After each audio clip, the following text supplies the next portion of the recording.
আজকে খুব পরিচিত একটা গল্প বলবো। গল্পটা সম্পূর্ণ না শুনলে আপনি বুঝবেন না কেন এই গল্পটা করলাম। তো চলুন গল্পে চলে যাই।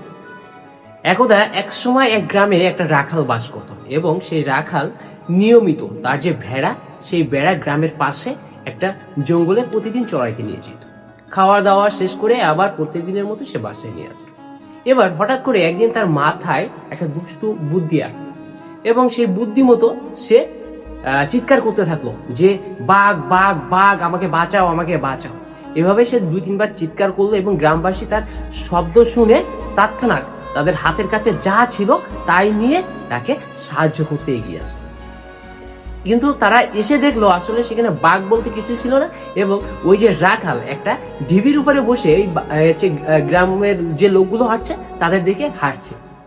যে বোকার মতো সে বোকা বানাইছে, মনে করতেছে সে অনেক বহুত বড় একটা কিছু করে ফেলছে। তো সেম ভাবে এক সপ্তাহ যাওয়ার পরে এই যে রাখাল আবার সেম কাজটা করলো, বাঘ বাঘ বলে চিৎকার করতে লাগলো এবং সেটার মাত্রা ছিল আরো অধিক এবং গ্রামবাসী ভাবলো যে এবার মনে হয় সত্যি সত্যি বাঘ আইছে এবং তারা তড়িঘড়ি করে চলে আসলো তাকে সাহায্য করার জন্য এবং এসে দেখলো সেই রাখাল সেই সেম ট্রিক্সটা তার উপরে অ্যাপ্লাই করছে এবং গ্রামবাসীর দেখে সে কুটি কুটি করে হাসতে শুরু করলো। সে প্রচুর মজা নিল।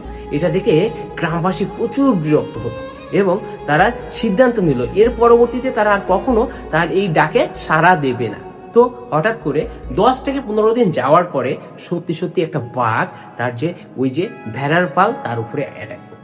সে কোনো মতে প্রাণ নিয়ে একটা গাছে উঠলো, কিন্তু তার ভেড়ার যে পাল ছিল সেটা ওই বাঘ সবাইকে মেরে ফেললো এবং সে প্রচুর চিৎকার করলো, ওই দিন প্রচুর চিৎকার করলো এবং এতটা আর্তনাদ করলো, কিন্তু কোনো রিপ্লে গ্রামবাসীর পক্ষ থেকে আসলো না। তারা ভাবলো বুঝি এই রাখাল আগানা দিনের মতো তার সুন্দর সাথে মজা করছে, তাদের সাথে মজা করছে, এই জন্য তারা আসলো।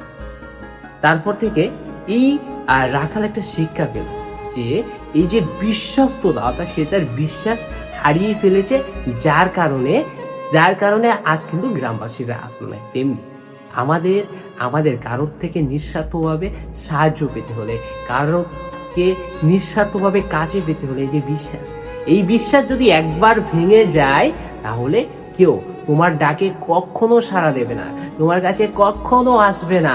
সো মাই ডিয়ার ফ্রেন্ড, একটা কথা মাথায় রাখবে, এই যে বিশ্বাস তৈরি করতে অনেক সময় লাগে কিন্তু ভাঙতে কিন্তু 1 সেকেন্ড একটা কাজই যথেষ্ট। So be careful. এই বিশ্বাস ছাড়া মানুষ বাঁচে না, কোনো সম্পর্ক এই বিশ্বাস ছাড়া বাঁচে না। সো বি কেয়ারফুল অ্যান্ড এই বিশ্বাসের প্রতি খুবই যত্নশীল। ধন্যবাদ, দেখা হবে নেক্সট কোনো একটা ভিডিওতে।